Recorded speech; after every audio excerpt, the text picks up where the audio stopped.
kaan rabbi sinirraa fuudheera, kaan mana hidhaa galeera.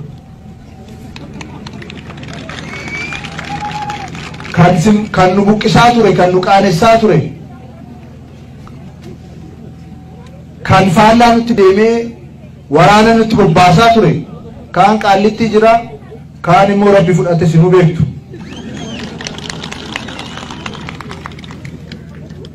Injifannoodhaan aarsaadhaan as ga'e. Mootummaan naannoo Oromiyaa injifannoo kana lafa qabsiisuudhaaf kallattii maraan jiruuf jireenya uummata keenyaa jijjiiruudhaaf karoorsee xiyyeeffatee hojjechaa jira.